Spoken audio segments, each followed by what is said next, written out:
इंद्राय सकल परिवाराय नमः धूपम्।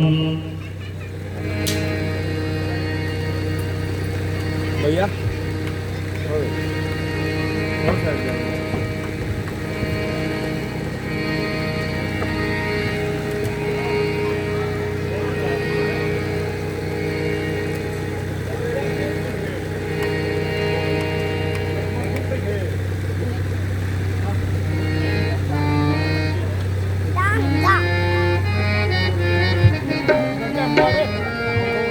हरिः ओं ब्राह्मणोऽस्य मुखमासीत् बाहुराजन्यः कृतावरोतनस्य तद्वैश्यः पद्भ्यां शूद्रो जायत धूरसि धूर्वधूर्वन्तं धूर्वतं जोष्मान् धूर्वतिदं धूर्वयन्वन् धूर्वामहदेवानामशिवहितमगुं सुस्नितमं पवरितमं दुष्टमं देवहूतमं वा धूपमाघ्रापयामि प्रत्यक्षदीपम्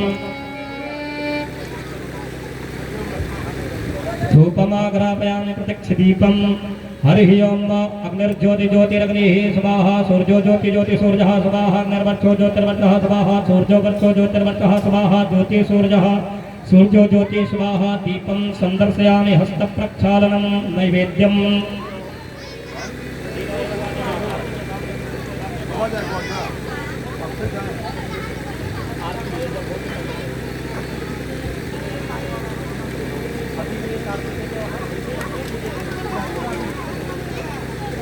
हरिः ओं वानाभ्यासीदन्तरिक्षगुं श्रीश्लोर्द्युभौ समवर्तता पद्भ्यां भूमिर्दिशः श्रोत्रात् तथा लोकान् अकल्पयन् नैवेद्यं निवेदयामि। नैवेद्यान्ते पञ्चात्मन्यं जलं प्राणाय पानाय उदानाय व्यानाय समानाय मध्ये मध्ये पानिमुद्रापोषणं समर्पयामि।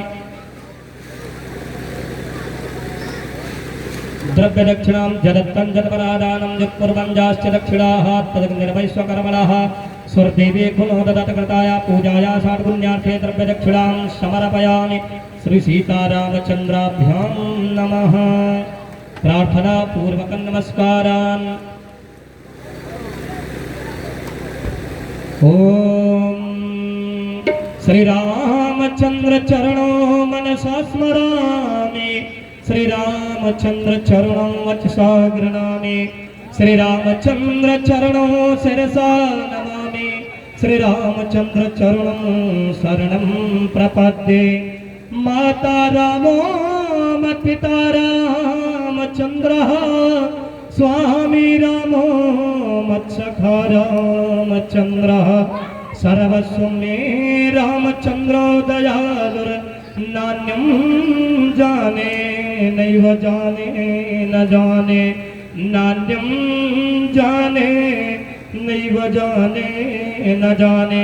श्री राम रामेति रामेति रमे रामे मनोरमे सहस्रनाम तत्तुल्यं श्री राम नाम वरानने श्री राम नाम वरानने। श्री सीतारामचन्द्राभ्यां नमः। सकल परिवाराय नमः। हनुमते नमः। रामदूताय नमो नमः। सद्गुरु चरण कमलेभ्यो नमः। प्रार्थना पूर्वक नमस्कारान् समर्पयामि दिव्यासपूजनम्।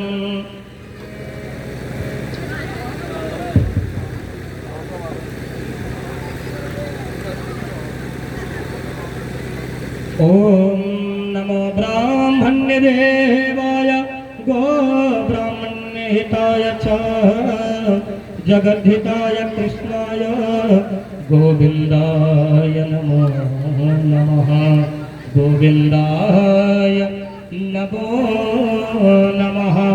व्यासाय विष्णुरूपाय व्यासरूपाय विष्णवे नमो वै ब्रह्मनिधये वासिष्ठाय नमो नमः।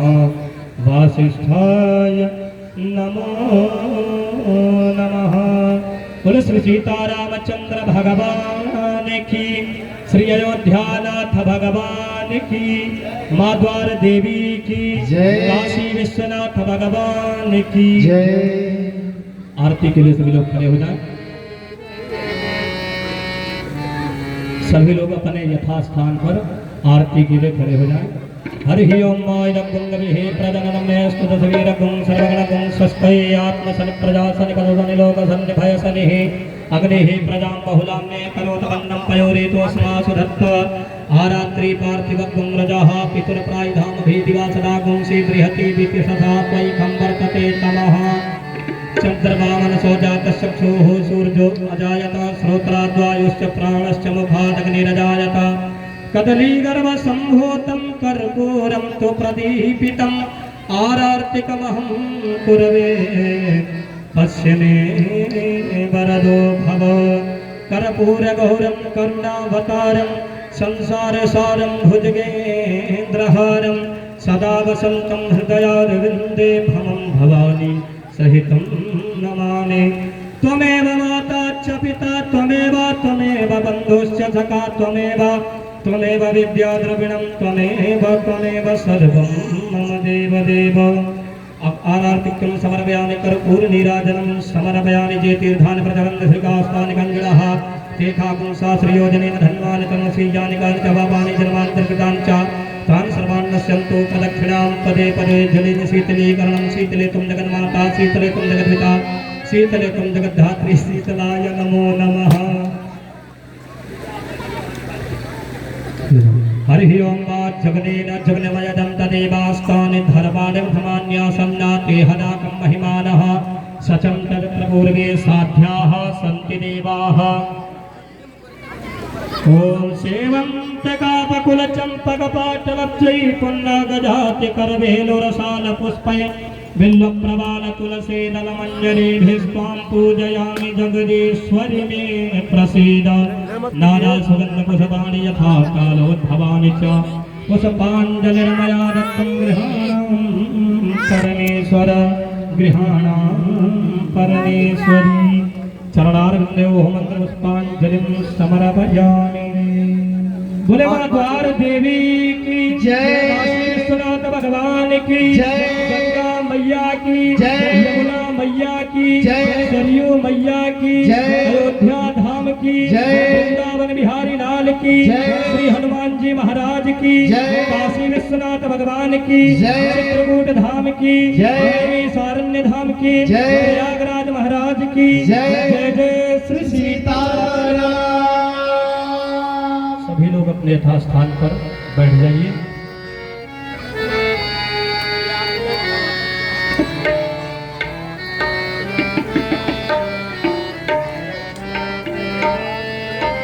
जय श्री राम। समस्त ग्रामवासी क्षेत्रवासियों नगर निवासियों को सूचित किया जाता है कि विगत दिवस की भांति आज तृतीय दिवस की बेला पधारी हुई है। व्यास जी मंचस्थ हो चुके हैं। जहाँ तक इस ध्वनि विस्तारक यंत्र की आवाज जा रही है, सभी भक्तजन अपने गृह कार्य को यथा विराम करते हुए कथा पांडाल में पधारे।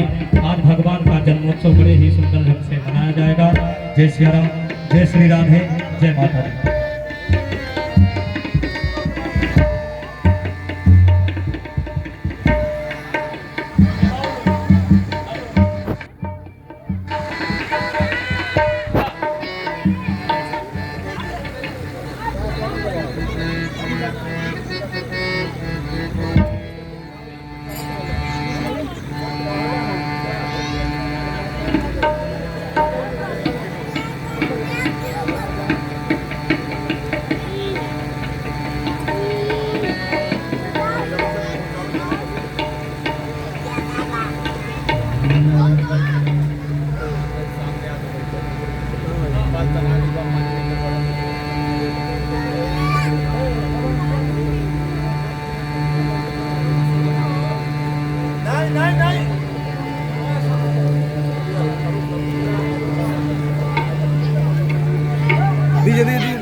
दीजिए दीजिए दीजिए। बाबूजी गुस्सा हो रहे हैं, बाबूजी छोड़ दीजिए, बाबूजी गुस्सा हो रहे हैं।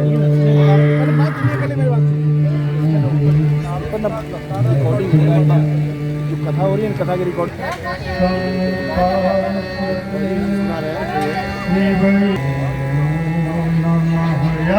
प्रज्ञा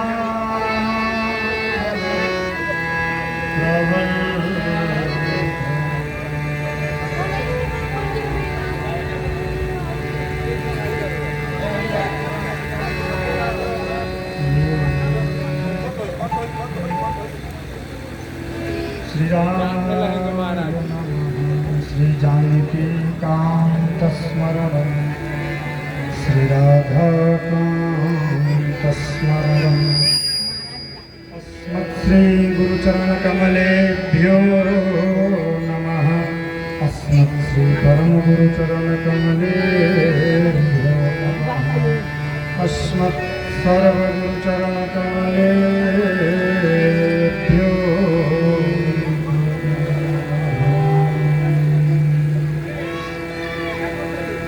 श्री अयोध्यानाथ भगवान की जय। वीर बजरंग बली की जय। विराजमान रामलला सरकार की जय। श्री सरयू महारानी की जय।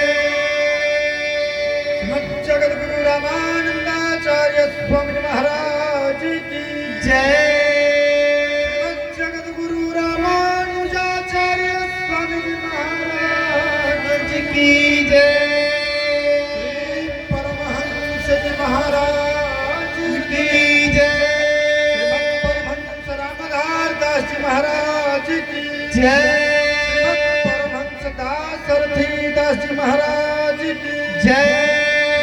परमहंस श्री श्री महंत साकेतवासी श्री सद्गुरुदेव भगवान की जय।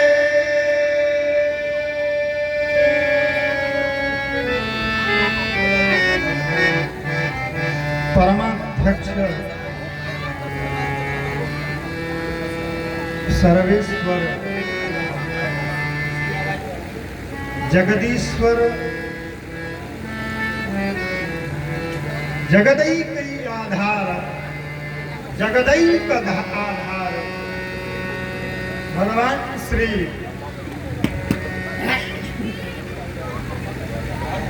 राम जी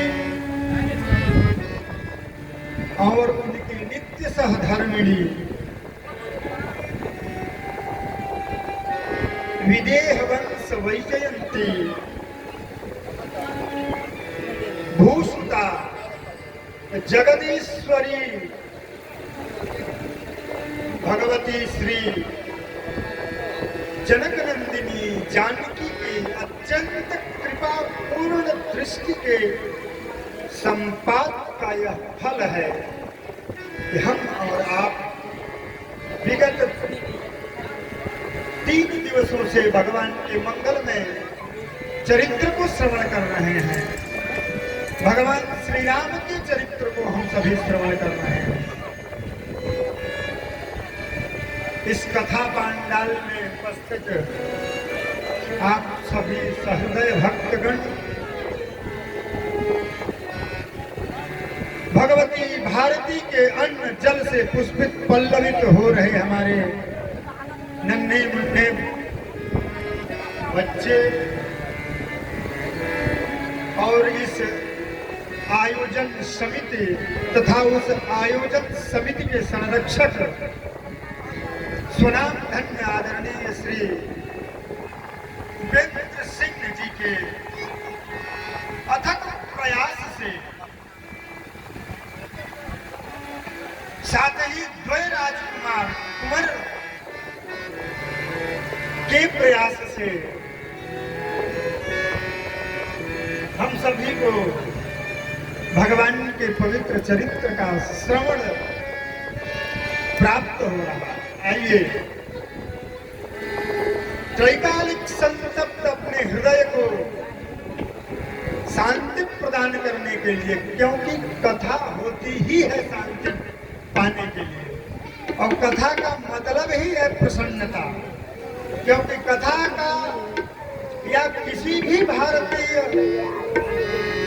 परंपरा का जो आध्यात्म से संवेष्टित है उसके प्रारंभ में उसके अंत में यजमान का लक्ष्य प्रसाद प्राप्ति का है और शास्त्र भी कहते हैं कि प्रसाद की अवहेलना नहीं करनी चाहिए। और कथा का प्रसाद क्या है? बोले ये जो रोज आप लोग माल खाता नहीं आरतिया के बाद जो लेके जानी जान प्रसादी के रूप में इलायची दाना चाहे जो फल है वह तो प्रसाद है ही है, वह तो भगवान का नैवेद्य प्रसाद है, जिसको भगवान पंच प्राणों के माध्यम से आरोपते हैं। इसीलिए पंचवारम जलम, प्राण स्वाहा, पान स्वाहा, प्राण स्वाहा, समान स्वाहा, उदान स्वाहा इत्यादि। परंतु सबसे वास्तव में जो भगवान के शब्दात्मक विग्रह के माध्यम से हमें प्राप्त होता है वह प्रसाद है, प्रसन्नता। प्रसादस्तु प्रसन्नता। कथा में आए हैं और घर गए सर पकड़ के, अरे बाबा तो क्या क्या बोल दिए, हमें तो समझ नहीं आया। लेकिन अब यहाँ तो बिल्कुल घर जाए तो नाचते हुए जाना है, प्रसन्नता में मग्न होकर के जाना है, क्योंकि कथा का प्रसाद ही है प्रसन्नता। निज भवन जाते हुए अगर आपके हृदय में यह अनुभूति हुई कि आज की कथा से मुझे प्रसन्नता की प्राप्ति हुई है, और वह भी मौन प्रसन्नता, तो समझ लीजिए कि आज आपने कथा में आकर के, कथा में बैठ करके जो यह श्रम किया, वह श्रम आपके समक्ष धर्म फल के रूप में प्रकट होकर के आपके जीवन में संतोष, ऐश्वर्य, धर्म, धन, वैभव, कहाँ तक कहें, धर्म, अर्थ, काम और मोक्ष की प्राप्ति करा देता है। आइए ऐसे भगवान के पवित्र शब्दात्मक विग्रह श्री रामायणम के माध्यम से हम लोग भगवान के पवित्र कथा चरित्र सरोवर में, राम कथा रूपी गंगा में स्नान करें। इससे पहले अपने मन और वाणी को पवित्र करने के लिए 2 बार भगवान नाम संकीर्तन हम सभी एक साथ दोहराएंगे। मैं कुछ कहने के लिए कीर्तन करूंगा और आप कुछ सुनने के लिए कीर्तन करेंगे। आइए।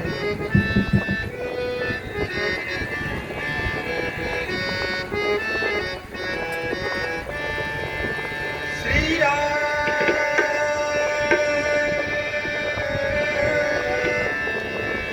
जय राम, जय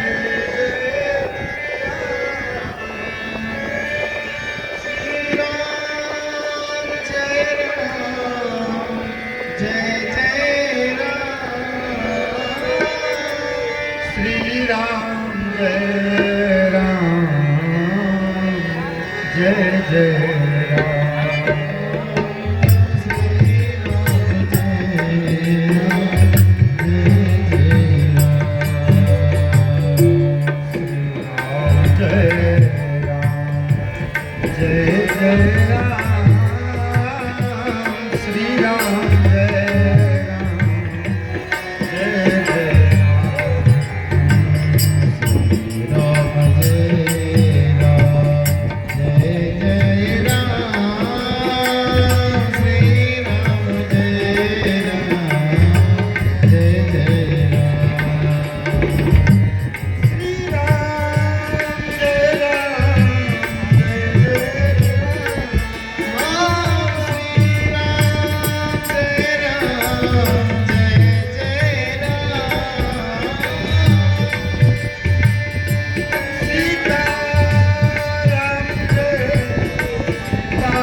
राम।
महर्षि वाल्मीकि के तूलिका से यह प्रारंभ हुई कथा आज अपने उत्स को प्राप्त करेगी, अपने प्रारंभ को देखेगी। भगवती तमसा के पवित्र तट पर अब कथा क्रमिक होगी। आज धारावाहिक रूप में हम सुनाए, वैसे ध्यान दीजिए। महर्षि वाल्मीकि प्रभात काल में पूर्व दिशा से उदित हुए भुवन भास्कर भगवान सूर्य के अरुणिक प्रकाश से प्रकाशित पृथ्वी के अद्भुत सौंदर्य को देख करके अति हर्षित और प्रसन्न होकर के महर्षि वाल्मीकि प्रभात काल के स्नान के लिए तमसा नदी के तट पर जा रहे हैं। साथ में उनके प्रिय शिष्य भरद्वाज जी।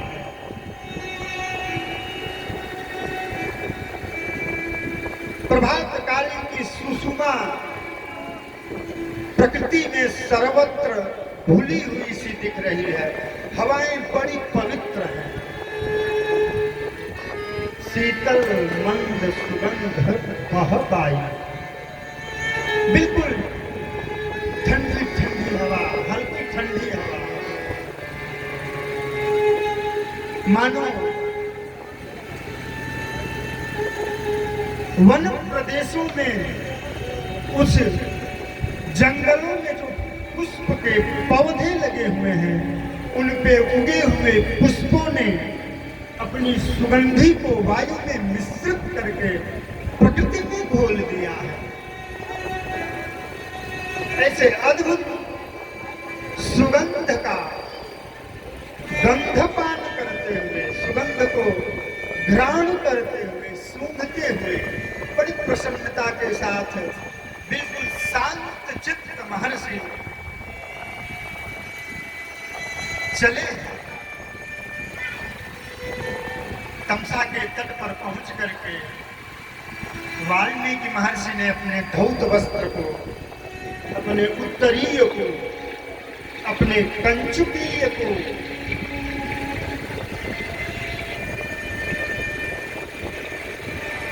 अंगधारक वस्त्र इत्यादि कौपीन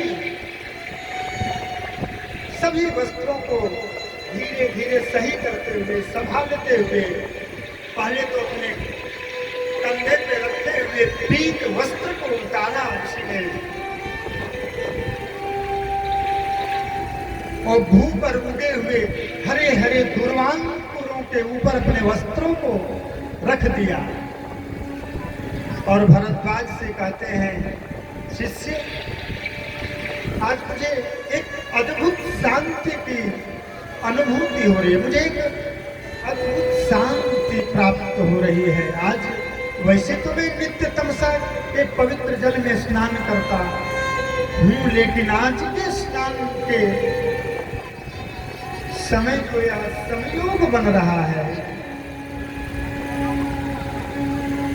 ये मुझे बड़ा ही प्रभावित कर। इतने में दूर दो क्रौंच पक्षियों को, हंस के जोड़ों को, हंस के दो जोड़े हैं, नर और मादा, ये दोनों तमसा के सन्निकट ही कुछ दूरी पर विहार कर रहे हैं। जाना हो अजय बाबा, पिछवा का करे लगे हो।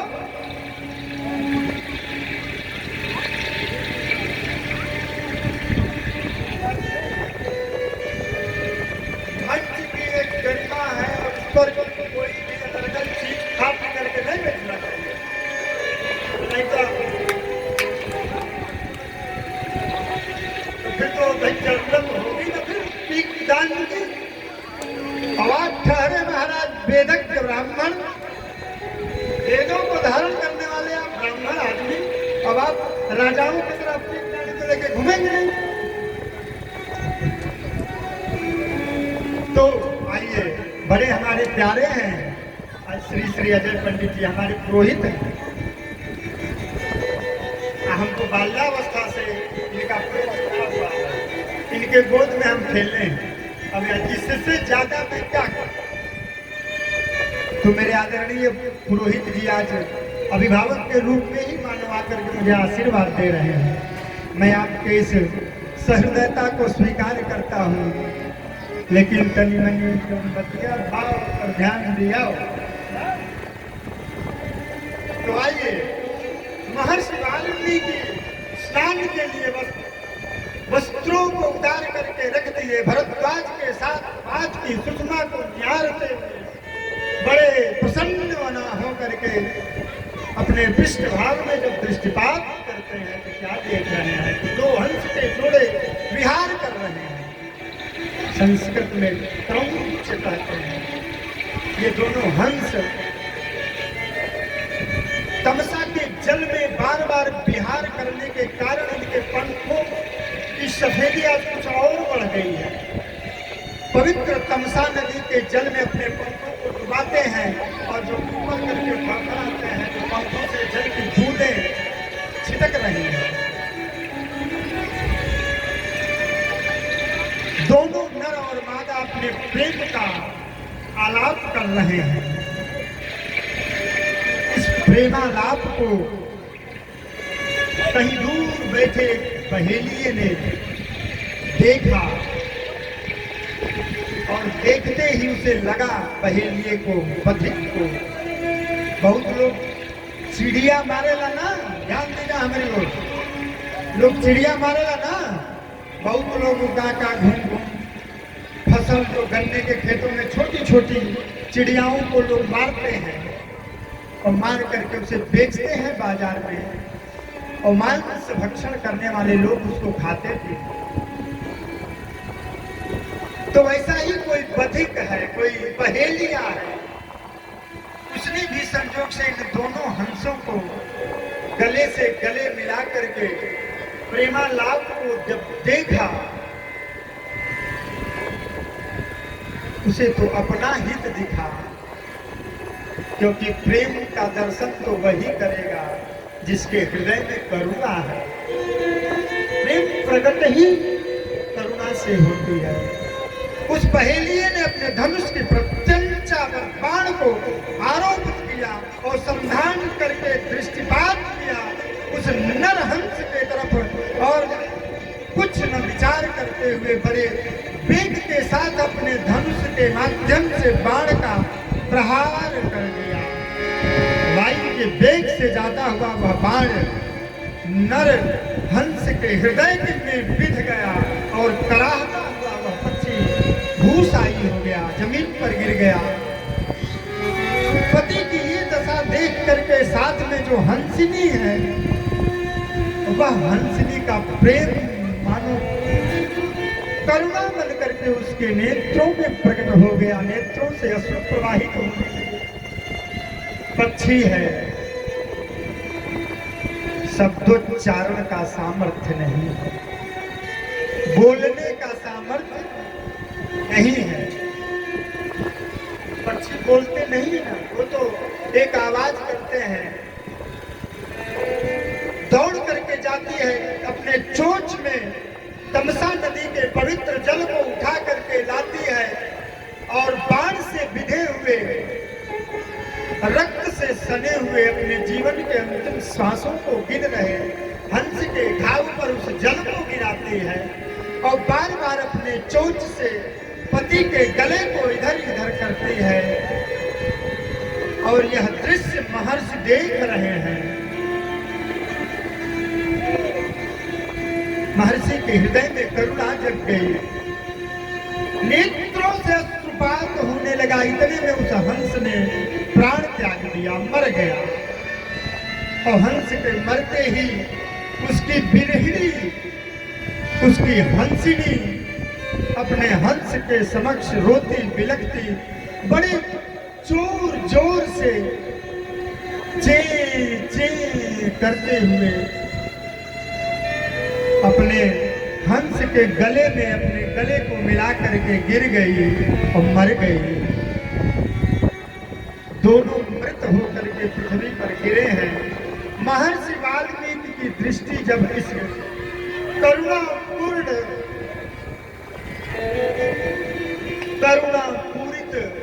दृश्य पर पड़ी तो ऋषि ने तो तुरंत क्रोध में आसन्न होकर के लाल लाल नेत्रों से उस बधिक के तरफ देखते हुए मानो ऋषि के क्रोध का अंत नहीं है और क्रोध के कारण ऋषि के अधर भड़कने लगे। तुरंत कमंडलू से जल को निकाला, दाएं हाथ पर रखा और संकल्प किया कि मां निषाद प्रतिष्ठां त्वमगमः शाश्वती समा यत्रोंच मिथुनादेकम् अवधि काम। अरे दुष्ट बधिक, तूने प्रेम में सड़े हुए दो निरपराध पक्षियों को मारा है। जा, मैं तुझे श्राप देता हूं कि तुझे भी ऐसी ही मृत्यु मिलेगी। यही बधिक रावण हुआ, यही बधिक रावण बना जाकर के जिसका वध रघुनाथ करेंगे। महर्षि के क्रोध के आवेश को देख करके उस बधिक ने हाथ जोड़ा, क्षमा त्राहिमाम त्राहिमाम त्राहिमाम। हे ऋषिवर, मुझे क्षमा करें, मुझे क्षमा करें।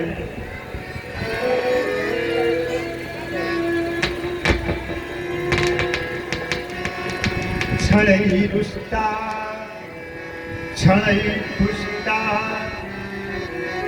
रुष्टा तुष्टा क्षणे क्षणे। संतों का जो कोमल हृदय के जन होते हैं, जो सहृदय होते हैं, जिनके हृदय में करुणा होती है, जिनके हृदय में प्रेम होता है, वो तो थोड़े में ही विह्वल हो जाते हैं। ऋषि ने इस करुणापूर्ण दृश्य को देख करके क्रोध धारण किया और रोते हुए बणिक को देख करके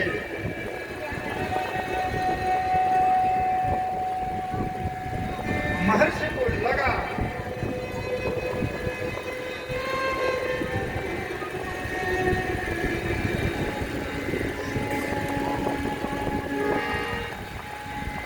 को लगा ये क्या हुआ है। अरे मेरे जैसा निरपराध निष्पाप निष्कलंक ऋषि संतों को क्रोध शोभा नहीं देते। और सामने हाथ जोड़े बधिक को जब देखे, ऋषि ने कहा कि जा, मैंने तुझे राक्षस होकर के मरने का श्राप तो दे दिया, लेकिन तुझे मारने के लिए जगन नियंता श्री राम जी को आना पड़ेगा और उनके हाथों तो बड़े बड़े अमलात्मा, विमलात्मा, महात्मा कल्प कल्पांतर वर्ष वर्षांतर जुग जुगांतर तक निरपलक निर्निमेष अकंटक तप करते हैं, परंतु उन रघुनाथ का दर्शन तक नहीं पाते हैं। कहीं ये हमारा ऐसा सौभाग्य कहाँ। जा बधिक, तू राक्षस रावण तो जरूर होगा, लेकिन तुझे मारने के लिए रघुनाथ जी आएंगे, मेरे प्यारे लाल जी आएंगे, रामलला आएंगे। प्रसन्न हो गया बधिक, क्योंकि जन्म जन्म जतन करा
लेकिन भगवान उन्हें मृत्यु के समय लेने आए। संभव नहीं हो पाता है, लेकिन मैंने पाप किया है, मैंने जीवन भर निरपराध जीवों का वध किया, लेकिन आज एक ऋषि की दृष्टि पड़ी, एक तपस्वी की दृष्टि पड़ी, तो मुझे दंड तो मिला, परंतु यह दंड पुरस्कार से भी अधिक है मेरे लिए। क्यों? बोले क्रोधो देवस्य वरेण तुल्य।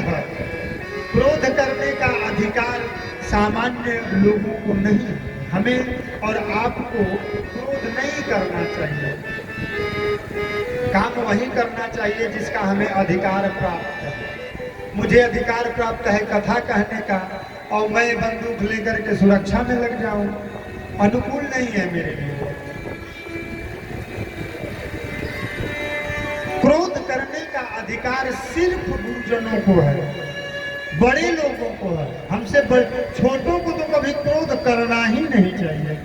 छोटे अगर क्रोध करेंगे, भागवत जी में आप लोग सुने होंगे, महर्षि व्यास जी कहते हैं, जब ऋषिपुत्र श्रृंग ने श्राप दे दिया, ऋषिपुत्र ने श्राप दे दिया, उस श्राप का प्रतिफल हुआ कि महाराज परीक्षित जैसे जीव को अपने शरीर का त्याग करना। इसलिए अनाधिकार कार्य नहीं करना चाहिए। क्रोध बड़ों को करने दीजिए, क्योंकि जब वो क्रोध करते हैं तो उस क्रोध से आपको लाभ ही मिले, आपके कुछ हानि नहीं हो। क्रोधो भी देवस्य वरेण तुल्य। बड़े लोगों का क्रोध भी वरदान होता है, वरेण तुल्य बराबर। ऋषि ने श्राप को ही वरदान बना दिया, चला गया। महर्षि स्नान के उपरांत खिन्न मना आश्रम में आए और उसी लव को, जिस अद्भुत महाकाव्य का प्रणयन किया है महर्षि ने, जब हम कोई धन संपत्ति इकट्ठा करते हैं तो अपने योग्य शिष्य को देना चाहते हैं। मेरे गुरुदेव यद्यपि वैष्णव धर्म और आध्यात्म के अलावा धन और वैभव क्या करेगा एकत्रित करके, परंतु मेरे लिए तो यही धन और वैभव है कि आप लोग मेरे समक्ष बैठ करके मुझे एक व्यास के रूप में स्वीकार किया। कहने के लिए तो सब हैं, किसको नहीं पता है रामायण की कथा, पुराण की कथा, बड़े बड़े वक्ता हैं, परंतु आपने मुझे स्वीकार किया। एक ब्राह्मण, व्यास और वैष्णव एक पीठ के अधिपति के लिए यही सबसे बड़ा सम्मान। और यह सम्मान अगर अपना राजा दे रहा हो तो फिर पूछना क्या है महाराज? यह सम्मान अगर मेरा नरेंद्र मेरे सामने बैठ करके दे रहा हो तो क्या पूछना? आज ऋषि वाल्मीकि के श्राप से इस रावण ने मानव पृथ्वी को समाप्त करने का संकल्प ले लिया, और इस पूरी कथा को महर्षि वाल्मीकि ने अपनी तूलिका के माध्यम से भगवती सरस्वती के वीणा के तारों के समान शब्दों को अपने कलम के अग्रभाग में पिरो करके तार के पत्र पर मानो ऐसे उकेरा कि मानो यह कोई अद्भुत कलाकृति है, मोनालिसा से भी आगे की। अपने दोनों शिष्यों कुश और लव को पूरी रामायण की कथा सुना दी, पढ़ा दी, क्योंकि योग्य हैं दोनों। वाल्मीकि महर्षि के लिए उनके जीवन का सबसे बड़ा धन उनके द्वारा लिखा गया यह ग्रंथ रामायण था, और इसे अपने शिष्यों को दे दिया। अब तो ये दोनों नन्हे बालक जब कटी में, कमर में पीत धौत वस्त्र धारण करके पृष्ठभाग में लांग को सुव्यवस्थित करके अगर अच्छे शब्दों में किसी को सजाया जाए कुछ तो सुंदर लागे लागे। नहीं तो लोग सामान्य भाषा में क्या कहते हैं, पंडित जी के पोछीटा कितना हल्का लगा। और अभी मैंने कितना कहा तो आप लोगों को लगा होगा वाह ये कुमार क्या पहने भाई, अरे यो लोग मर्दानी पहन के पीछे पोछीटा बंधा वाला। दोनों कुमारों ने अपने कटिभाग में पीत वस्त्र को धारण किया, वस्त्रों को अंगुली के माध्यम से चयनित करके क्रम में सजा करके पृष्ठभाग में धौत वस्त्र के बंधे हुए क्षेत्र में बिल्कुल मध्य भाग में अपने हाथ के सहयोग से लांग को सुव्यवस्थित कर कंधे पर उत्तरीय रखकर अपने बाएं कान पर बीड़ा को धारण किया। तार यंत्र है बीड़ा। दोनों कुमारों ने बीड़ा धारण किया है और बड़े मधुर स्वर में तार यंत्र का बड़ा महत्व है। अब जब तक अर्जुन आए तब तक क्रम बन नहीं रहा, तब तक क्रम नहीं बन पाया और धारावाहिक हो जाएगा क्योंकि कारुण्यात्म प्रकाशितम, कारुण्यात्म प्रकाशितम त्रिभिर तंतु माध्यमेन जनानां हृदयस्य आवरणम् उद्घाटयति। हृदयांतरे स्थितः मायाजन्यः अज्ञानः अविवेकः द्यति खण्डयति, तस्य नाम्नः तारयन्त्र। और तारयंत्र माध्यमेन करुणायात् महर्षि वाल्मीकि द्वारेण स्वहस्तेन तूलिकायां तारपत्रोपरि चतुर्विंशं सहस्राणि श्लोकानां मध्ये श्रीराघवस्यानन्तानन्त परिपूर्ण चरित्रम् लिखितवान् लिखितः आचार्यः महर्षिः वाल्मीकोऽपि अस्य त्रिभिर्तन्माध्यमेन स्वहृदयां रामकथाम् उद्घाटयत्। महर्षि वाल्मीकि ने भी अपने हृदय में राम कथा का उद्घाटन इसी 3 तंतुओं पर, 3 तार बंधे होते हैं ना पीड़ा के ऊपर, और जब झंकृत होता है करिए ना, आज आप हमें सुना रहे थे क्या, तार यंत्र का बड़ा महत्व है। और पूरे रामायण की कथा को कुश और लव ने इसी पीड़ा की मूर्छना पर पूरे कौशल नगर में सुनाया, पूरे अयोध्या में, पूरे अयोध्या में।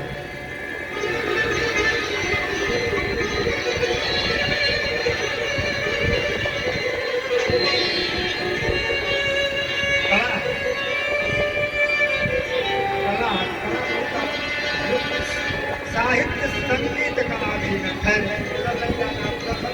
हमको धारा में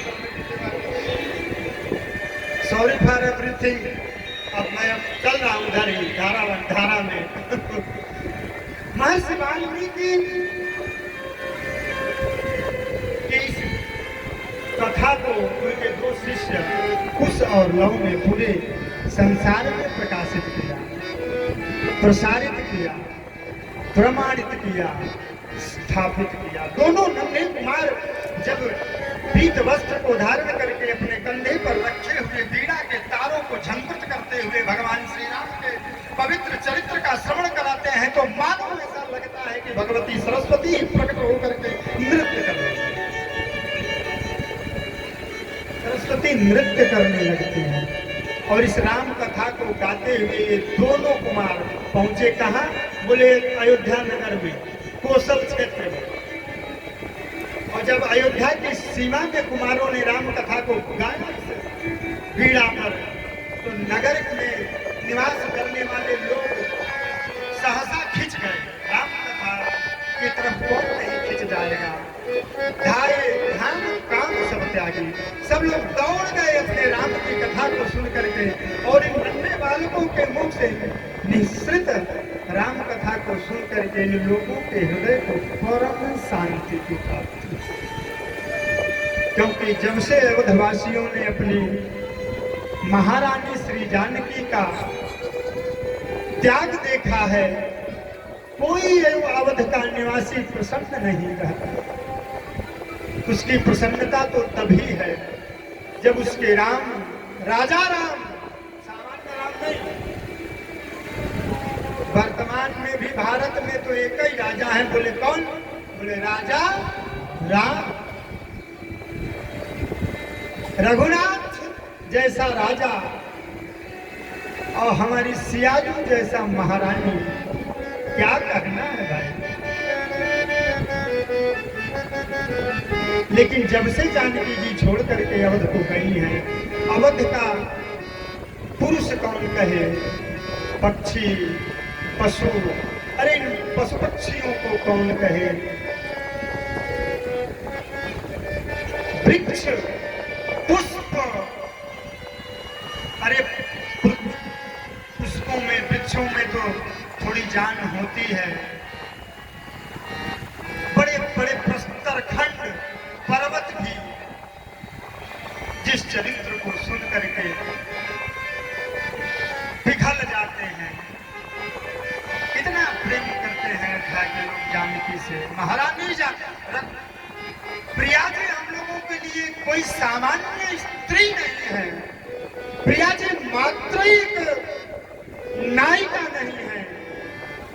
प्रिया जी मात्र रानी नहीं है, पटरानी नहीं है, महारानी नहीं है। अरे प्रिया जी तो अयोध्या वालों के हृदय है। प्रिया जी तो अवध के भक्तों के लिए नहीं, अब तो समस्त पृथ्वी के भक्तों के लिए उनकी मैया के समान, उनकी माँ के समान प्रिय हैं। सब बड़ा प्रेम करते हैं। सरपुर बासी नर नारी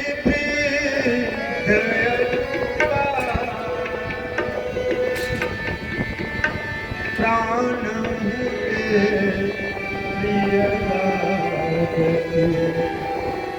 सब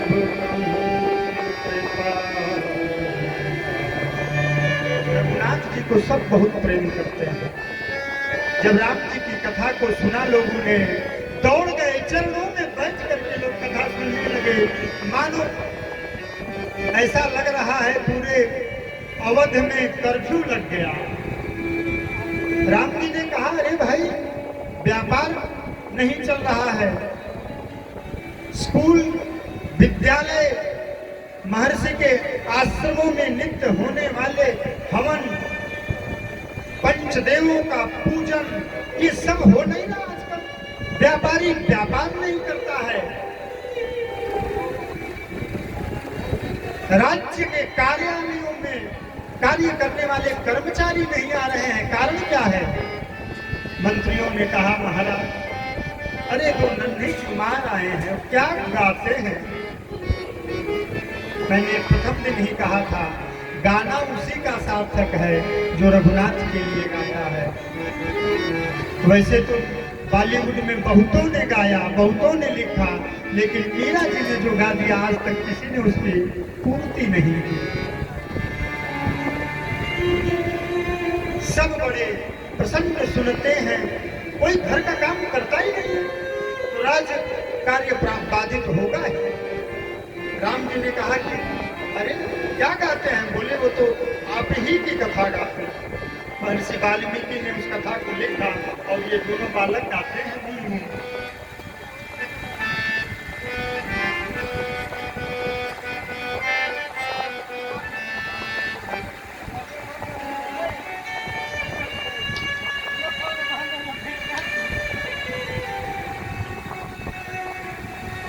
प्रभु के वैभव को प्रतिपादित करते ये बालकों की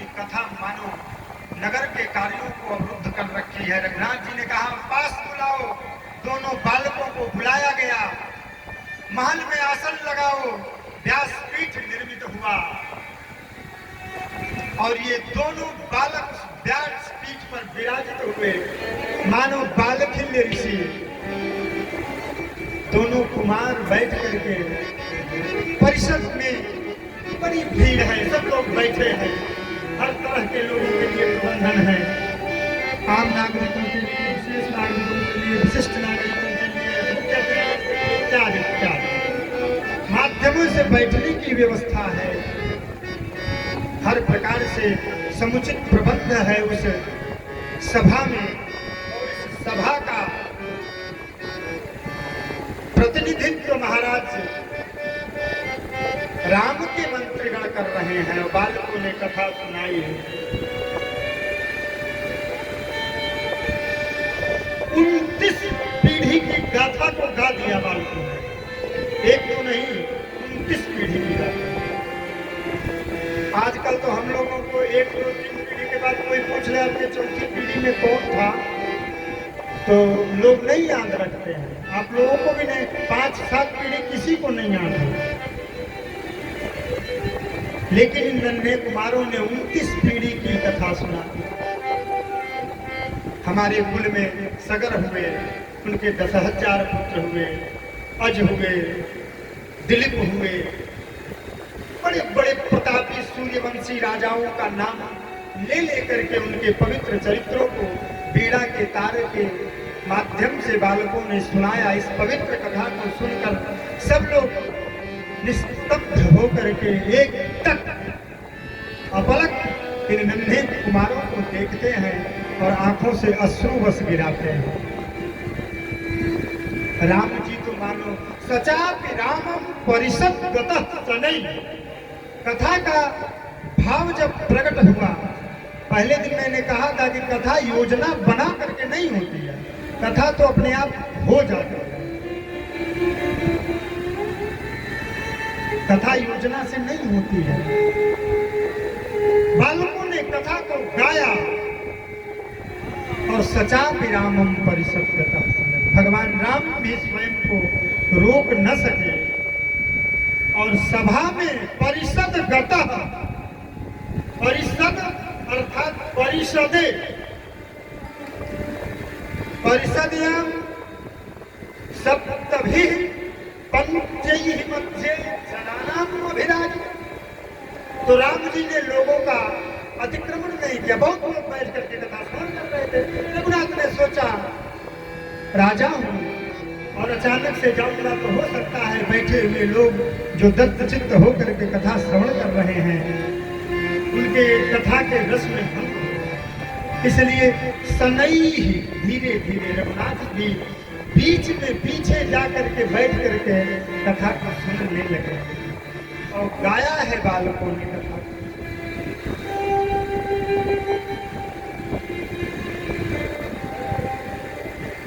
दशरथ के राज दुलारे, कौशल्या की आंख के तारे। दशरथ के राज दुलारे, कौशल्या की आंखों के तारे। वो तो सूर्यवंश के सूरज, वो रघुकुल के उजियारे, रघुकुल के उजियारे, रघुकुल के उजियारे। राजीव नयन बोले, ओ राजीव नयन बोले, मधुबरी राम कहानी सुनो रे, राम कहानी, राम कहानी सुनो रे, राम कहानी। श्री राम जय राम, जय जय राम, श्री राम जय राम, जय जय राम, श्री राम जय राम, जय जय राम, श्री राम जय राम, जय जय राम।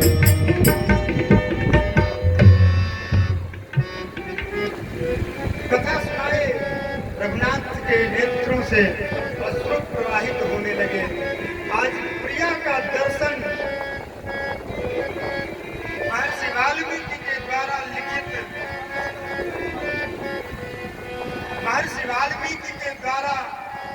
रचित रामायण के माध्यम से आज प्रिया का दर्शन किया रघुनाथ।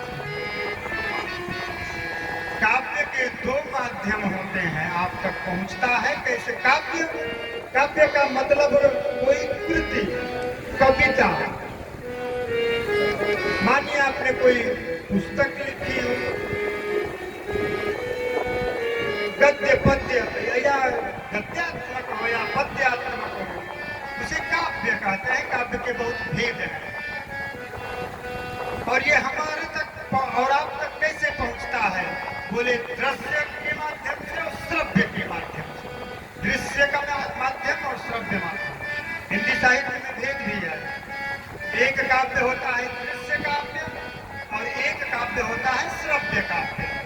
तो श्रव्य काव्य अर्थात जो सुना जाए कानों के द्वारा, श्रव्य काव्य उसे कहते हैं जो कोई कहता है और हम सुनते हैं। और जब सुनते हैं तो वही शब्द हमारे हृदय में जाते हैं और आंख बंद करने पर मानो कोई फिल्म चल रही है और हम देख लेते हैं। राम भी अपने जीवन को इन दोनों बालकों के संगीत से पिरोया हुआ, सजाया। जब श्रवण किया, सुना, रघुनाथ रोने लगे, नेत्रों से निरंतर अश्रु पतित हो रहे हैं। बालकों ने अयोध्या की भौगोलिक स्थिति का वर्णन किया कि कौशलो नाम मुदितः स्थितो जनपदो महान् निविष्टः सरयूतीरे प्रभूत धनधान्यवान्। बालकों ने कहा यह अयोध्या कैसी है? बोले कौशलो नाम मुदितः। कौशल नाम का एक जनपद है, महाजनपद है। एक जनपद होता है और एक महाजनपद होता है। तो यह जो अवध है यह महाजनपद है और महाजनपद के भेद हैं, उधर नहीं जाएंगे हम लोग। अयोध्या महाजनपद है और इस महाजनपद के महाराज दशरथ हैं जो इसका प्रशासन करते हैं। सूरपति बसई बाहुबल जाके, नरपति रहि सदा सदा के। देवता जिनके बाहुबल में समाहित हैं और बड़े बड़े राजा, राजाओं में भी भेद है। एक होता है सामंत और सबसे प्रथम जो सीढ़ी है उस सीढ़ी को आप कह देंगे ग्रामपाल। संस्कृत साहित्य जो कहता है तो ग्राम पालक जो एक गांव का पालक है, पालन करता है, जो दशाधिक 10 दिनों से 10 गांवों से अधिक गांवों का प्रशासन करता है, उसे कहते हैं बहुग्राम पालक। जो सब गांवों से ऊपर के गांवों का संरक्षण करता है उसे कहते हैं सामंत। उसमें राजा के कुछ गुण प्रकट करते हैं, सर्वगुण नहीं, परंतु जो सहस्त्र अर्थात 1000 गांवों का पालन करता है उसे कहते हैं राजा। जो 1,00,000 गांवों का पालन करता है उसे कहते हैं महाराजा। जो 1 करोड़ गांवों का पालन करता है उसे कहते हैं सम्राट। और जो संपूर्ण पृथ्वी का प्रशासन करते आए उसको कहते हैं चक्रवर्ती सम्राट। महाराज दशरथ चक्रवर्ती सम्राट पूरे पृथ्वी का पालन करते हैं, संपूर्ण पृथ्वी उनके नियंत्रण। महाराज दशरथ संपूर्ण पृथ्वी के पालक हैं।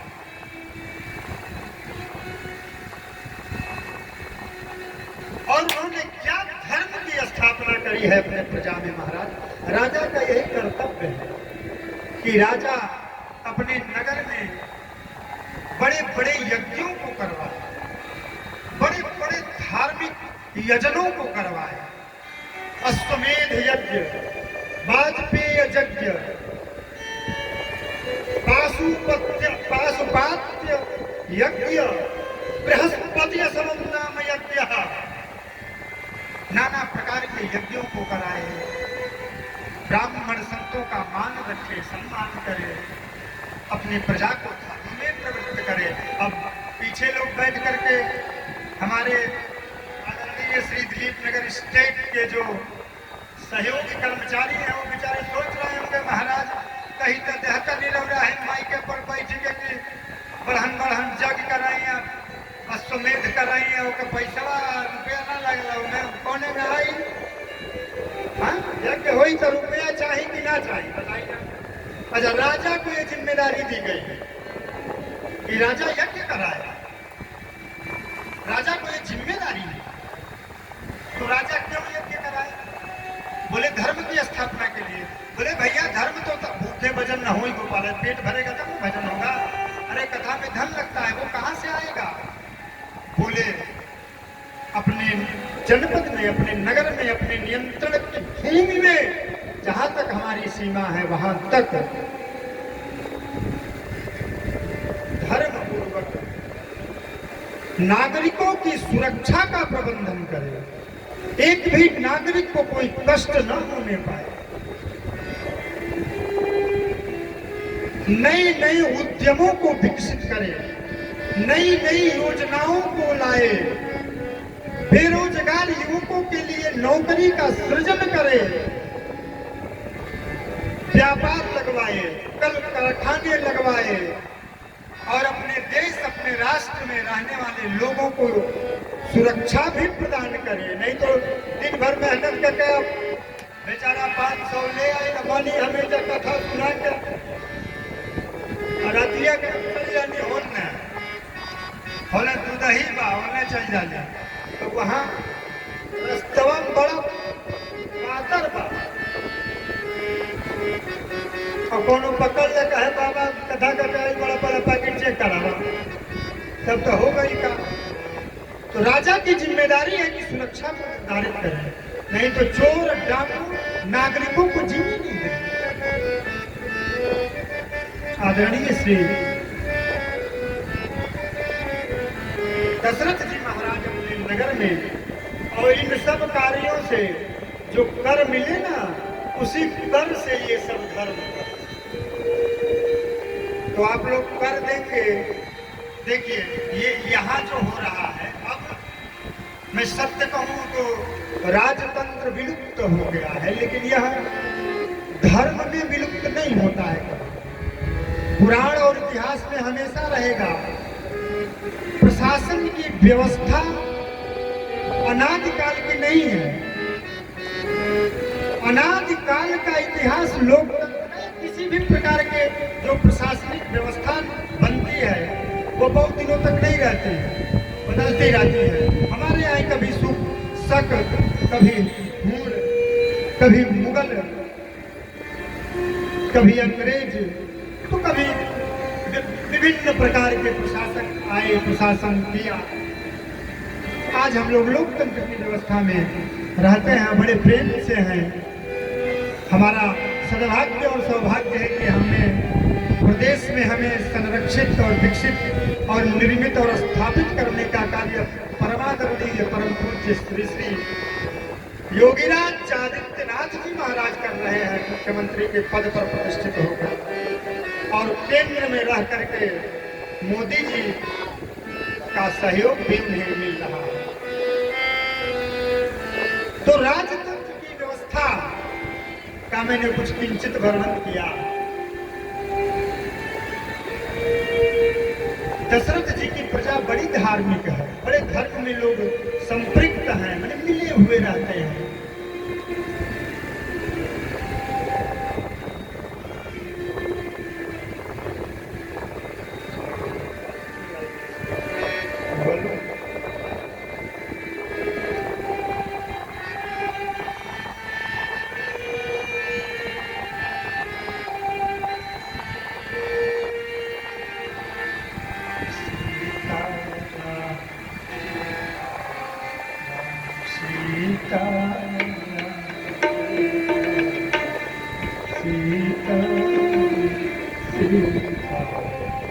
क्या बात, थोड़ा ले लेना चाहिए। प्यास लगे तो जल पीना आवश्यक है, और भूख लगे तो भोजन करना आवश्यक है। तो कथा करनी है तो करुणा होना आवश्यक है, और वह करुणा यहाँ से मिल रही है तो लेना जरूरी है। दशरथ जी की प्रजा बड़ी धर्मात्मा है, अपने राजा का बड़ा सम्मान करते हैं, धर्म का पालन करते हैं। इस प्रकार महाराज दशरथ के अष्ट मंत्री हैं।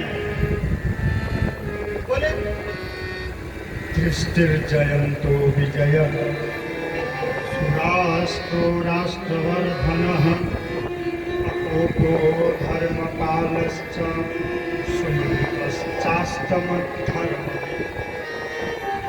दृष्टि, जयंत, विजय, सुराष्ट्र, राष्ट्रवर्धन, अकोप, धर्मपाल, सुमंत्र, यह अष्ट मंत्री महाराज दशरथ के धर्म में उनका सहयोग करते हैं।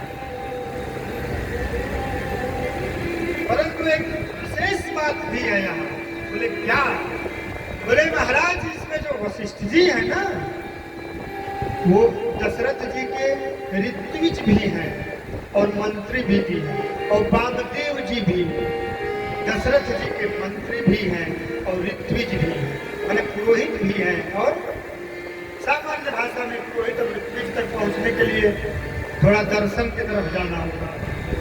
और बनारस आ गया है, मैंने पहले दिन कहा था कि बनारस में जब ये बनारस जब तक नहीं आएगा तब तक सरस्वती नहीं होती। और जब बनारस, और एक बात और है, संयोग क्या है? बोले अर्जुन और गोविंद हम प्रपन्नम। अरे अर्जुन के बिना गोविंद अधूरा है, अधूरा है। तो मैं निवेदन कर रहा था, बड़ी अच्छी प्रजा है, परंतु महाराज दशरथ को एक चिंता है। बोले क्या चिंता है? बोले इतने बड़े बड़े मंत्री, इतने बड़े बड़े विद्वान, इतना बड़ा भूक्षेत्र का मैं नियंत्रक, इतने राष्ट्रों का मैं राजा, लेकिन मुझे पुत्र नहीं है, मुझे पुत्र नहीं है। और शास्त्र तो यहाँ तक कभी कभी कह देते हैं कि अपुत्रांश गतिर्नास्ति, जिसको पुत्र नहीं है उसकी गति नहीं होती। शास्त्र तो यहाँ तक कहते हैं, परंतु अब विभिन्न अर्थों में है, अलग अलग अर्थों में है। कुछ लोगों के लिए है और कुछ लोगों के लिए नहीं है, उसके लिए न्याय दर्शन में जाना। तो दशरथ जी महाराज को पुत्र नहीं है, और इतने बड़े राजा का पुत्र न होना उनके लिए सबसे बड़े दुख का कारण है। हमारे महाराज दशरथ दुखी हैं।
इस राज्य का नियंत्रण कौन करेगा, राज्य सिंहासन पर कौन बैठेगा। और जैसे ही मन में यह विचार प्रकट हुआ, गुरु गृह गयो तुरत मही पाला, गुरु गृह गयो तुरत मही पाला, गुरु गृह गयो तुरत मही पाला, गुरु गृह गयो तुरत मही पाला, शरण लागे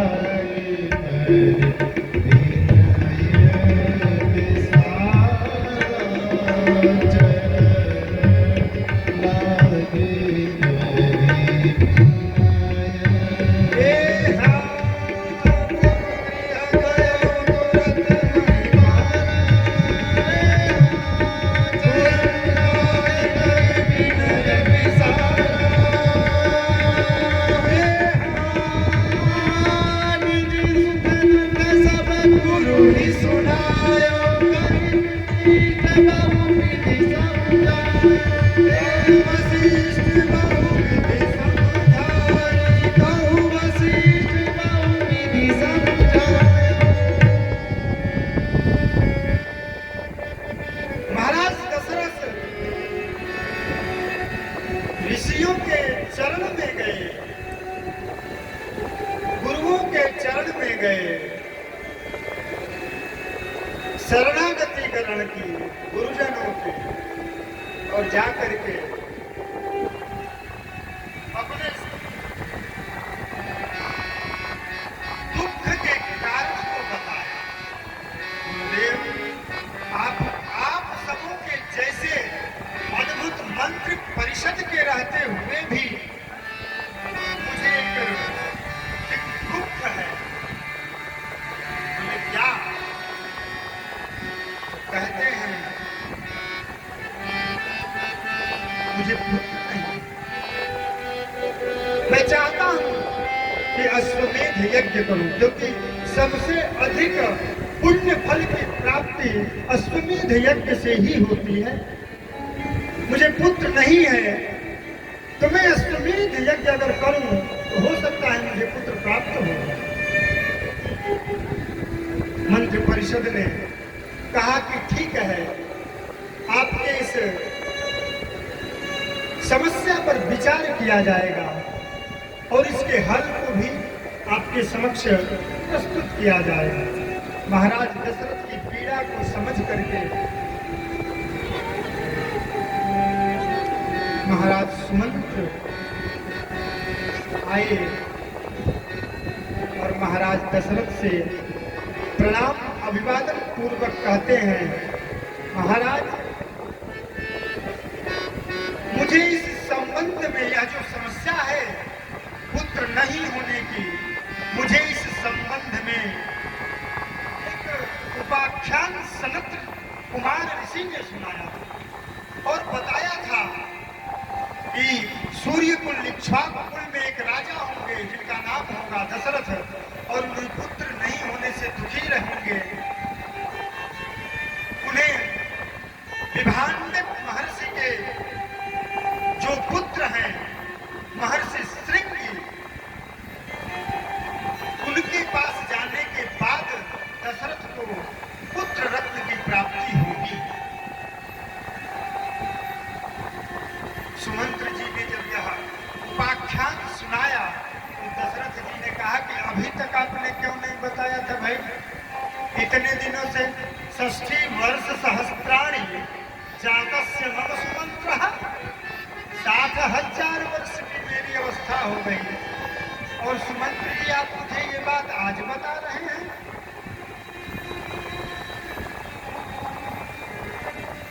सुमंत्र जी ने कहा, महाराज, जब कोई बिना पूछे किसी को कोई ज्ञान दे देता है तो लोगों को वो ज्ञान फ्री का लगता है, और फ्री का चीज ठीक नहीं होता है। इसलिए मुझे फ्री का ज्ञान नहीं देना था। आपने आज मंत्री परिषद के सामने अपनी समस्या बताई तो मैंने बताया। तो एक काम करते हैं, सबसे पहले सरयू के उत्तर तट में पवित्र भूमि का चयन करते हैं। सर्जवाश्चोत्तरे तीरे यज्ञ भूमि विधीयता विधीयता, यज्ञ की पवित्र भूमि का शोधन हुआ। सरयू जी के उत्तर दिशा में अश्वमेध यज्ञ का आयोजन हुआ। बड़े बड़े अमलात्मा विमलात्मा महात्मा पधारे और वैदिक रीति से यज्ञ संपन्न हुआ। इधर श्रृंगी ऋषि की भी कथा साथ साथ चली।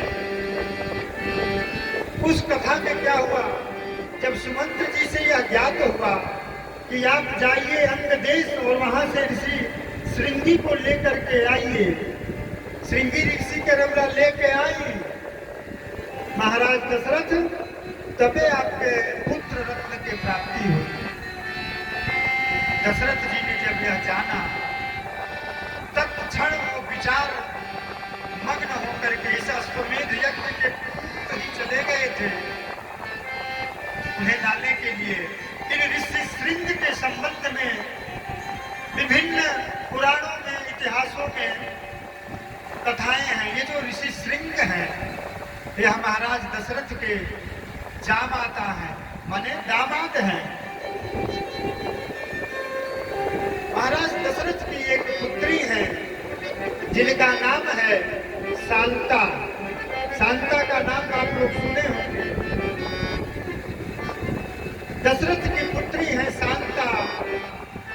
सदियों से इनका दान किया गया अंग नरेश, अंग देश के राजा रोमपाद को दान कर दिया गया दत्तक रूप में, माने गोद चली गई। शांता भागवत में कुंती गोद गई और रामायण में शांता गोद गई। अंग देश के राजा है रोमपाद, पुत्री के रूप में दत्तक दान लिया है शांता जी का। राम जी की दीदी है, राम जी के बहिनी है ही शांता जी। और शांता जी का विवाह ऋषि श्रृंग से हुआ है। अब इसमें एक मन में भाव आता है कि राजकुमारी कैसे एक ऋषि की पत्नी हो गई, एक राज की कन्या किसी ऋषि की पत्नी कैसे हो गई। तो इस संबंध में आइए हम लोग समझें और अब कथा सुने। मैं सबसे यही प्रार्थना करूंगा कि जिसको जाना हो, माताओं किसको किसको जाना है, जाना है आपको तो आप जा सकते हैं। और जिनको नहीं जाना है, कथा सुननी है, अब वो नहीं जाए, क्योंकि अब मैं आपको ये जेलर का आज्ञा नहीं है। आप नहीं रुक पाए तो बिल्कुल जा सकते हैं। मैं प्रार्थना मात्र करता हूँ कि जो रुक सके वो अब कथा को विश्राम दे करके ही जाए, तभी आनंद आएगा, तभी आनंद आएगा। और बड़े प्रेम से आप लोग एकदम आराम से बैठिए ना, पाँव फैला के बैठिए, इतना जगह है, आराम से बैठिए। और अगर नींद लगती हो ना माँ तो सो जाओ। हाँ, घर जाके सोने से अच्छा है कथा पांडाल में सो जाइए।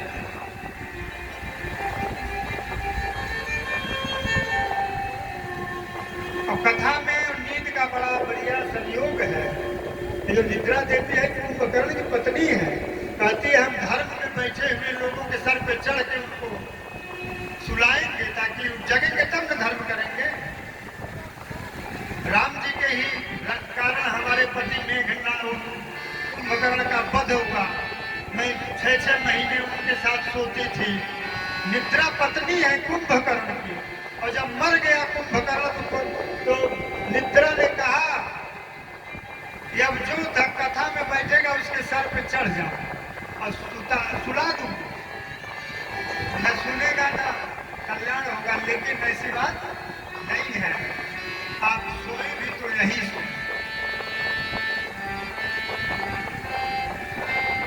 और कथा ऐसी चीज है कि जाओ और नींद आ जाती है झट। कोई बढ़िया ग्रंथ आप पढ़े। मैं जब वाल्मीकि महर्षि का पाठ करके बैठता हूँ, आज तो लेके भी बैठा हूँ, तो जब पाठ करने बैठता हूँ ग्रंथ का, वो नींद आएगी कि क्या पूछना। आप ही लोगों को नहीं, मेरे भी साथ ये समस्या है, खूब नींद आती है। लेकिन अब सोए सोए ही किसी तरह अभ्यास करके नींद आए तो सो जाए। भाई नींद की गोली खरीद के खा के सोने से बढ़िया है कथा में आकर के सोए। नींद की गोली खा के सोने से तो अच्छा है कि कथा में आके सो जाए। और कथा में कई जगह लोग लिखवा देते हैं इस कथा पंडाल में बच्चों का आना वर्जित है। अरे काहे भाई लड़का काहे न जाए? तो व्यास जी का परेशानी होला। कौन परेशानी होला था? कथा के रस भंग होला तंत्र टूटे। ऐसी बात नहीं है, कथा में बच्चों को जरूर लाइए। और कथा क्या सुनना है उनको ला के छोड़ दीजिए, वो दौड़े कूदे।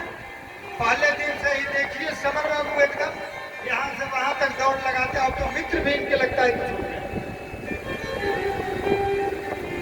कुछ मित्र भी इनके बन गए हैं। यहाँ घूमते हैं तो ऐसे ही बालकों को लाइए और पंडाल में छोड़ दीजिए, जब खेलेंगे दौड़ेंगे संस्कारित। तो मैं निवेदन कर रहा था कि महाराज दशरथ के निमित्त श्रृंगी ऋषि और उनकी पत्नी शांता का विवाह कैसे हुआ? बोले अंग देश के राजा रोमपाद की पुत्री शांता का विवाह यूं हुआ। एक बार अंग देश में दुर्भिक्ष हुआ। दुर्भिक्ष का मतलब कि अब वर्षा नहीं हुई, और जब वर्षा नहीं हुई तो खेतों में खड़ी फसल से अच्छे और जितनी मात्रा में चाहिए उतने अन्नों की उत्पत्ति नहीं हो सके।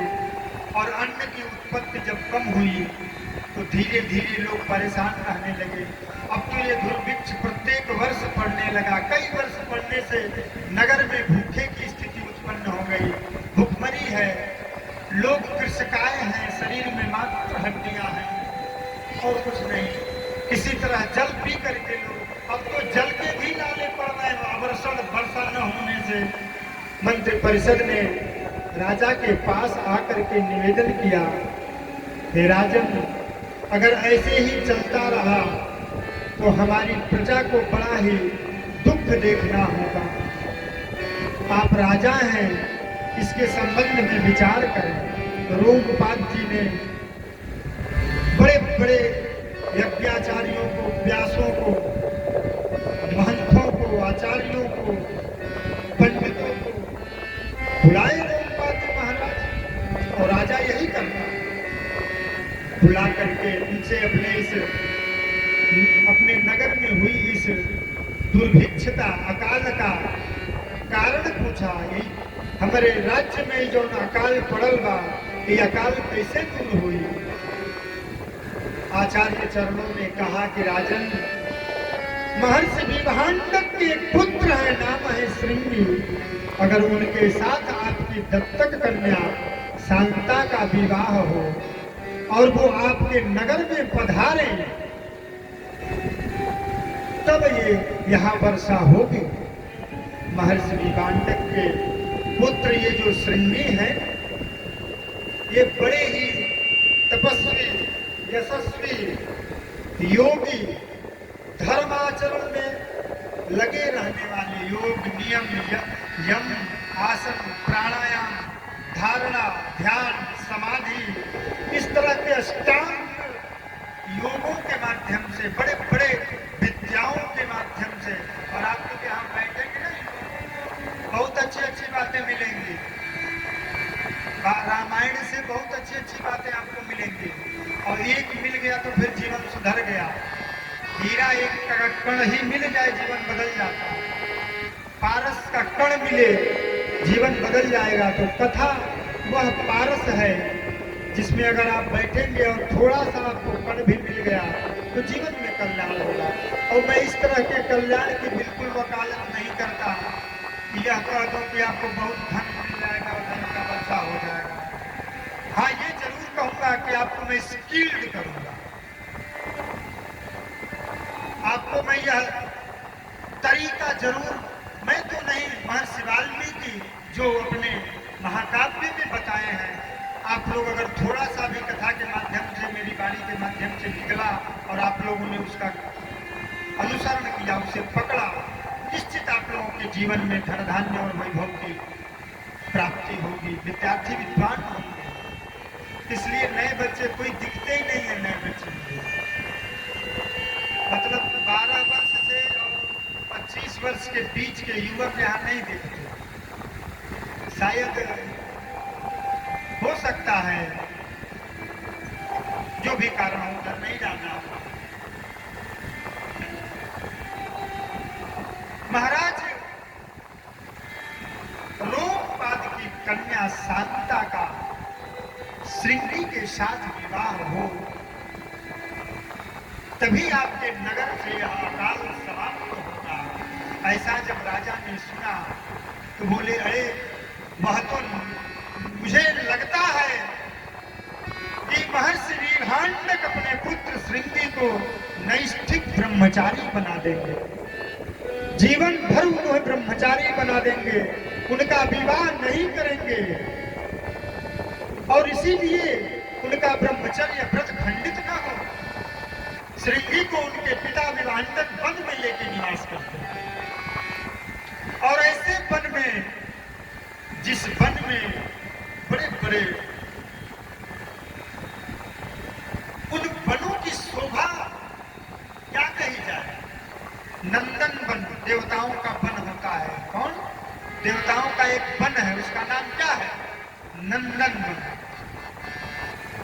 देवताओं का एक और पुष्पों का बगीचा, जैसे हम लोग अपने घरों में फुलवारी लगाते हैं तो नाम नहीं रखते हैं, फला वाटिका, पुष्प वाटिका। तो इस तरह की फुलवारी हम लोग भी अपने घरों में लगा के नाम रखते हैं। ऐसा ही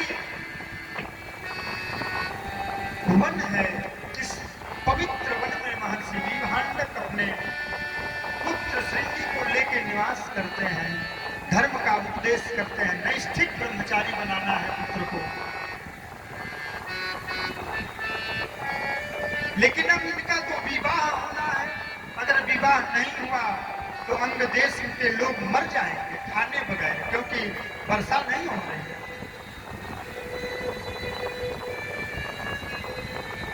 गणिकाओं को बुलाया गया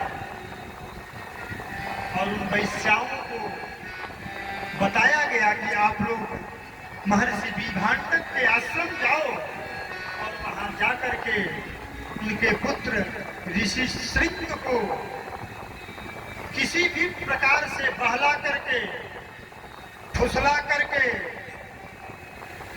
और जरूरत पड़े तो धमका करके ले आओ। उन गणिकाओं ने अपने नगर के कल्याण हेतु महर्षि वीरहांडक के आश्रम का अनुगमन किया और वहां जाकर के नदी के तट में ही नाव के ऊपर बैठे बैठे ही जिस नदी के किनारे पर पुष्पभद्र, चैत्र रथ, वैभ्राजक इत्यादि पवित्र उपवन के मध्य बना हुआ यह वीरहांडक महर्षि का जो कुटी है, उस कुटिया के सामने अपने नाव को जल में लगा दिया, खड़ा कर दिया और देख रहे हैं। ये सारी गणिकाएं देख रही हैं ऋषि के आश्रम की तरफ, और आश्रम में इन्हें दिखता कौन है? बोले एक बिल्कुल युवावस्थापन्न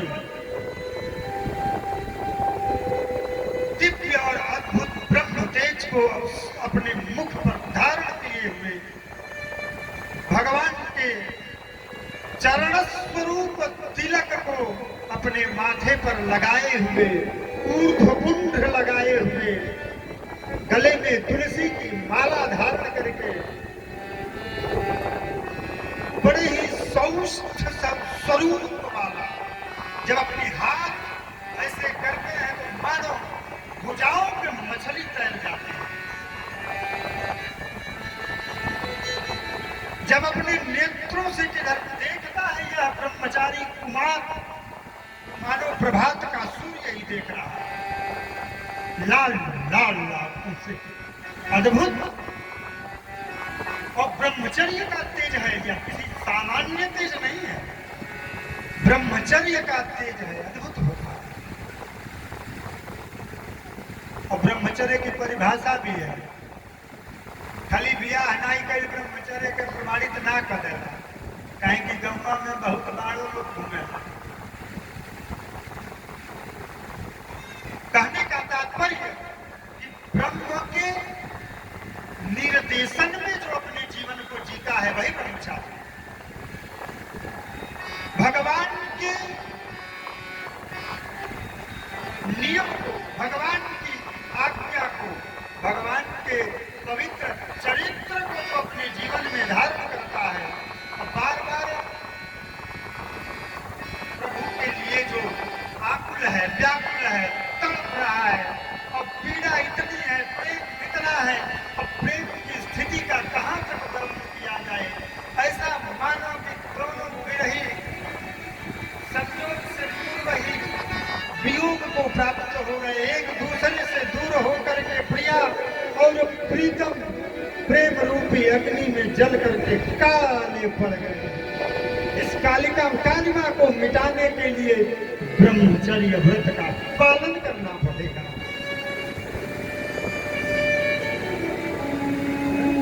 वियोगी होगा पहला कवि, आह से निकली होगी, भूल गए, वियोगी होगा ऋषि श्रृंगी के अद्भुत, मानो करोड़ों करोड़ों सूर्यों का तेज उनके मुखमंडल पर प्रकट हो गया है, परंतु यह कुमार तो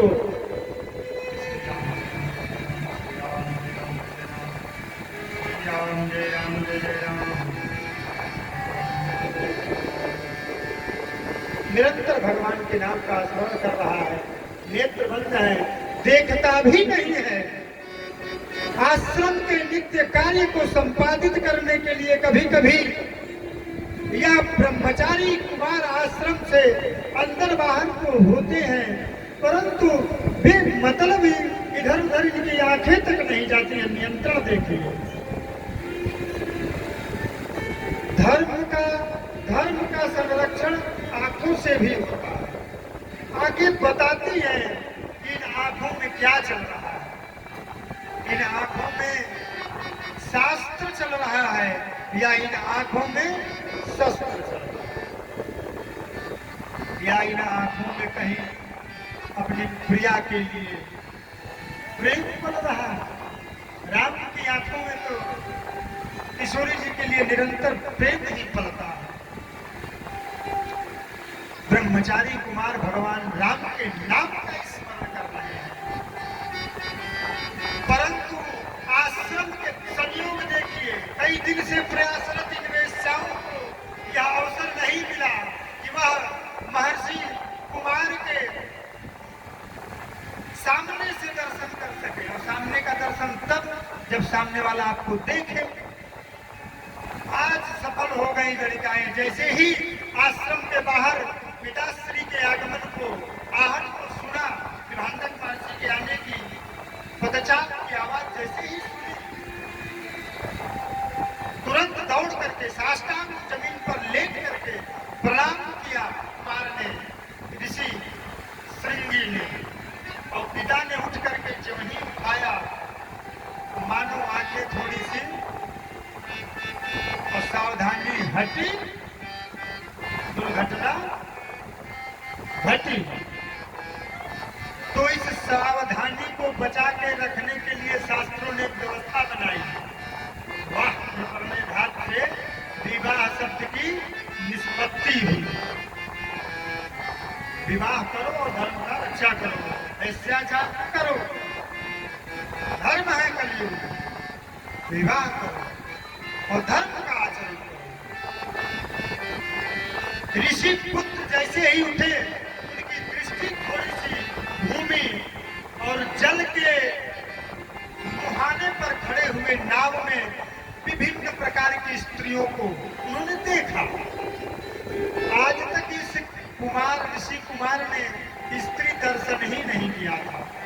वो जानते ही नहीं थे कि पुरुष का स्वरूप कैसा होता है और स्त्री का स्वरूप कैसा होता है। पुरुष क्या पहनता है, स्त्री क्या पहनती है, नहीं जानते। जब इन स्त्रियों को बड़े बड़े केसों में देखे, कमर तक लटकी हुई काली काली अलकावलियों में इन स्त्रियों को अन्य श्रृंगारों से सुसज्जित जब देखे, सोचे अरे ये कौन है भाई, हमने तो कभी ऐसा वस्त्र नहीं पहना। मेरे पिताजी ने तुमने कभी साड़ी पहनने के लिए कहा ही नहीं। मेरे पिता ने तो मुझे कभी नहीं कहा कि ये लाल लाल तुम भी और अपने मस्तक में धारण करो और इतनी बड़ी बड़ी इतने बड़े बड़े बालों को बढ़ा लो, जब देखो बाल छिड़वा देते। और समस्या तो यहाँ खड़ी होती है महाराज, जब आश्रम में पढ़ाई के लिए आदमी था तो जब देखो तब मुड़िए छिलाने पर लोग खुले रहते थे। तो लगे उस तरह जो है रखे हैं तकिया के नीचे, जब जाते थे कहो कब अला है राजी अब्बे ने, हाँ ठाकुर। और ठाकुर ऐसा हमारे यहाँ विचित्र, वो आप उनसे परिचित हैं, आपके पुरोहित जी आचार्य श्री अजय पंडित जी, आप आगे आचार्य जी।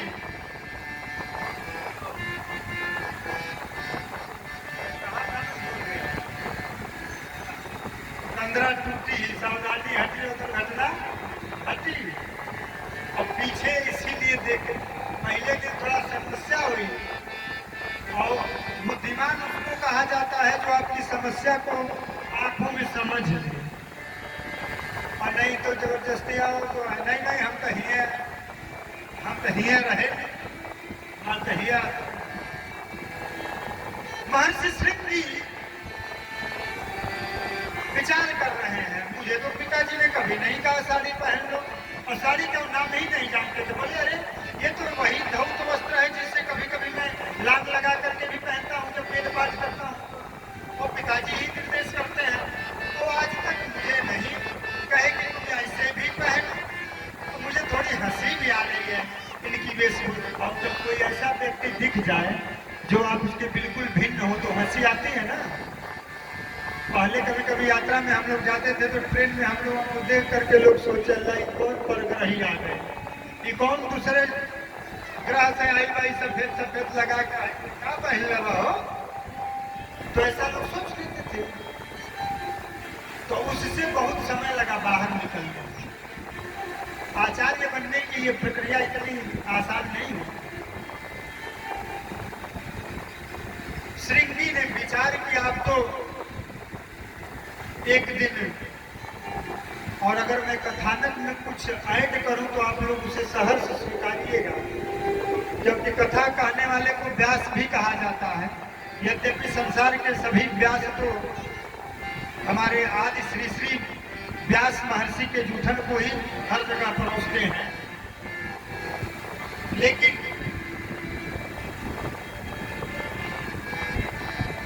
कुछ अगर मैं ऐड करूं इस राम कथा में तो आप लोग उसे समझेंगे। महर्षि पुत्र श्रृंगी ने, अब तो देखो कि जब नाव दिखती है देख लेते, एक बार, दो बार, तीन बार, चार बार। अब भोजपुरी बात कहा जला सटला तो गाइला। अब ये बेचारे जो है देख लेते हैं।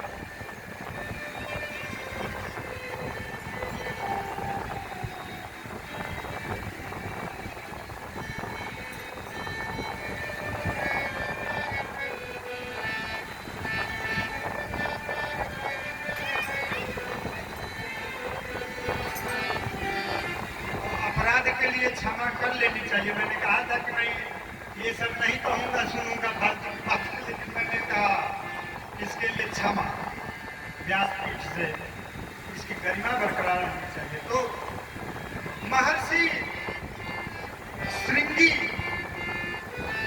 अब तो नित्य देख लेते हैं एक बार, और एक बार दो बार चार बार अब तो आदत से ही हो गई है।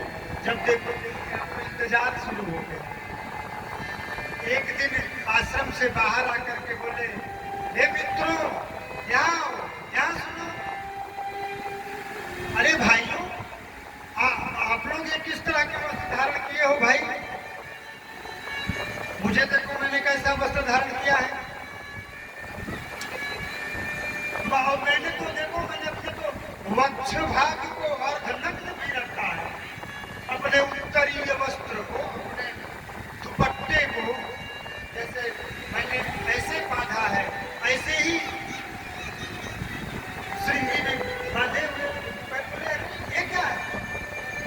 उन स्त्रियों ने कहा कि भाई आपको ऐसा वस्त्र धारण करना है क्या? वो तो आई ही थी इसीलिए, क्योंकि अंग नरेश महाराज रोमपाद ने भेजा ही था इसीलिए कि किसी भी प्रकार से श्रृंगी को ले आओ ताकि नगर में वर्षण हो सके। और जैसे ही अवसर मिला उन गणिकाओं ने बोली चलिए पहले तो आप ये फल खाइए, और उठाया रसगुल्ला और दिया और जैसे मुंह में लेके मुंह बंद किए तो पूरा मुंह मीठा ही मीठा हो गया। चाशनी से पूरा मुंह भूल गया। और जब मुंह भूला तो कहना चाहते हैं कुछ, लेकिन उस मीठे पर आवाज भी बाहर नहीं आ रही। जब अंदर गया तब अरे भाई अरे मित्रों धन्यवाद है आप लोगों का। भैया तुम ये कहाँ से लाए? हमारे यहाँ ये फल नहीं है। ये फल हम कहीं नहीं, क्योंकि ये खाया। हमारे यहाँ तो पिताजी जब देखो तो आम्र फल ला देते हैं, और कभी जो है जंगल में उगने वाला बेर भी लाते हैं, इमूदी का फल लाते हैं, श्राद्ध का फल लाते हैं, दक्ष का फल लाते हैं, दाक्ष का फल लाते हैं, जम्बू का फल लाते हैं। और ये इतना कड़ा इतना, और आपका तो इतना नरम था कि पूरा मीठे में घुल गया भाई। बोले अच्छा लगा? बोले हाँ। कहीं ऐसे ऐसे बहुत फल हमारे नगर में है, खाएंगे? बोले बिल्कुल। कहीं आइए फिर गाँव में, और कहीं हाँ चलो। और ब्राह्मण बेचारा खाने के चक्कर में जहाँ न फंसे, ब्राह्मण खाने के चक्कर में जहाँ न फंस जाए। अब ऋषि श्रृंगी चल दिए, और नगर में जैसे ही जाकर के महाराज रोमपाद के अंग देश में जब ही ऋषिपुत्र ने अपने पाद पद्मों को पधराया, वैसे ही घरघरा करके मेघनाद शुरू हो गया, बिजली चमकने लगी।